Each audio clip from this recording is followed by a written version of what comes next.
감사합니다. 오늘 성경 본문은 로마서 2장 1절입니다.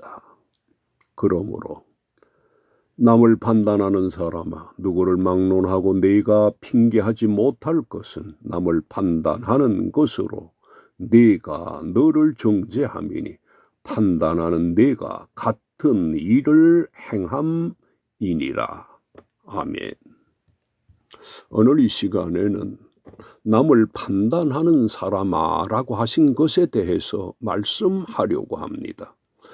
오늘 본문에서 남을 판단하는 사람아라고 했는데 누구를 두고 이 말씀을 하시는 것일까요?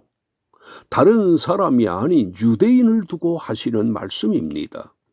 이런 사실에서 알게 되는 것이 있는데 그것은 사람이 그 속에 무엇을 담고 있는가 하는 것보다 더 중요한 것이 있는데 그것은 사람이 어떻게 살고 있는가 하는 것입니다. 유대인들의 경우 그들 속에는 하나님의 율법을 담고 있었습니다. 따라서 그들이 그 말씀을 가지고 삶의 지침으로 삼고 살아야 했으나 그렇게 하기보다는 그것으로 남을 판단하는 도구로 썼던 것입니다. 이것이 무서운 것입니다. 그런데 남을 판단하는 사람아라고 누가 말하는 것입니까? 이 서신을 쓴 바울이 유대인을 지칭해서 하는 말입니다. 그리고 동시에 성경이 유대인들을 지칭하는 말인데 이런 표현은 남을 판단하는 사람에 대한 경멸하는 표현입니다. 이런 표현에서 볼 수 있는 것처럼 남을 판단하는 사람은 하나님이 경멸하신다는 것을 알 수 있습니다. 사랑하시는 성도 여러분, 그러므로 우리가 남들을 칭찬함으로 하나님으로부터 경멸당하는 사람이 아니라 귀히 여기시는 사람이 되어야 할 것입니다. 그러면 오늘 본문에서의 판단이라는 것이 무엇을 뜻하는 것일까요? 판단을 크리논이라고 하는데 이 말의 뜻은 의심한다, 헤아린다, 구별하다는 뜻입니다. 그러나 오늘 본문에서는 사람이 그 이웃에 대하여 편견을 가졌다는 것을 말하는 것입니다. 그러므로 편견은 금물입니다. 그래서 미국의 심리학자인 고든 올포드는 편견에 대해서 충분한 근거도 없이 다른 사람을 나쁘게 보는 생각이라고 정의합니다. 남을 의심하는 것, 좋지 않게 여기는 것, 그리스도인으로서 정말 아름답지 못한 것입니다. 그런데 오늘 본문에서 남을 판단한다고 하는데 여기에서 남은 누구일까요? 야고보서 4장 2절에서 이렇게 말씀하시고 있습니다. 너는 누구이기에 이웃을 판단하느냐고 한 말씀에서 볼 수 있는 것처럼 사람이 자기와 가까운 사람들을 판단합니다. 자기와 가까운 사람들을 의심하고 차별을 합니다. 이러다 보니 남을 판단하는 그것으로 인해 가정에서 불화가 생겨지게 되고 교회도 소용돌이치게 되는 것입니다.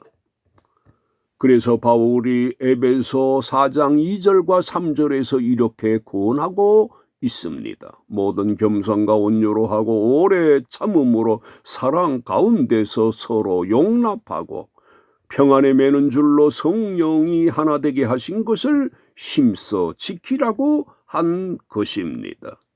이처럼 우리가 아름다운 공동체, 아름다운 교회가 되려면 남을 판단하는 것이 아니라 에베소 4장 2절과 3절의 말씀을 기억해야 할 것입니다. 그런데 이렇게 남을 판단하는 것이 자기 자신에게 이로울까요? 전혀 아닙니다.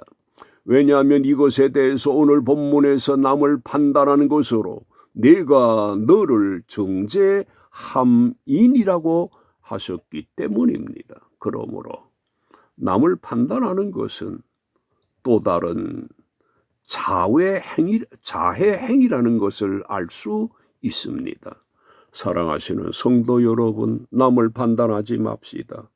그것이 남을 위해서가 아니라 내게 이롭지 못하기 때문입니다. 그런데 남을 판단하는 사람이 남보다 더 뛰어나고 깨끗할까요? 전혀 그렇지 않습니다. 역시 이것에 대해서도 오늘 본문이 이렇게 말씀하시고 있습니다. 판단하는 내가 같은 일을 행함이니라고 합니다.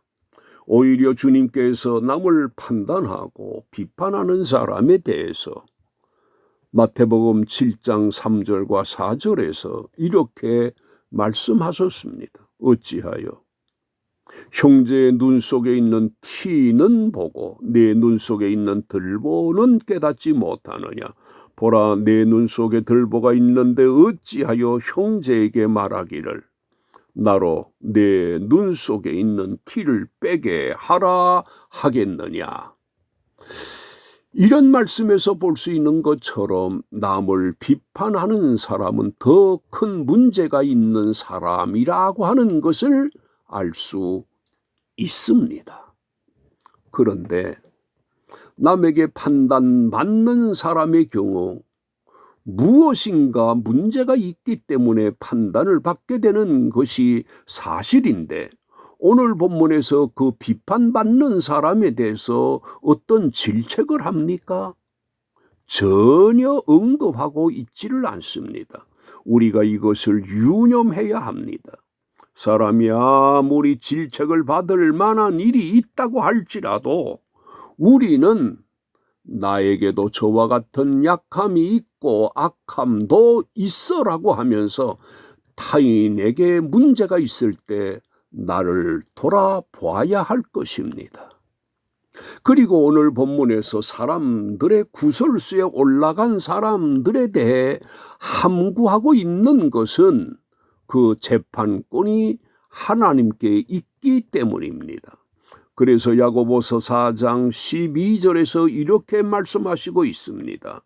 입법자와 재판관은 오직 한 분이시니 능히 구원하기도 하시며 멸하기도 하시느니라. 너는 누구이기에 이웃을 판단하느냐고 하셨던 것입니다. 결론적으로 사도 베드로가 베드로전서 3장 8절과 9절에서 마지막으로 말하노니 너희가 다 마음을 같이하여 동정하며 형제를 사랑하며 불쌍히 여기며 겸손하며 악을 악으로 욕을 욕으로 갚지 말고 도리어 복을 빌라. 이를 위하여 너희가 부르심을 받았으니 이는 복을 이어받게 하려 하심이니라 한 것 같이 우리가 사람들을 불쌍히 여김으로 오히려 더 복되어야 할 것입니다. 모두 이렇게 되시기를 주님의 이름으로 축원합니다. 아멘.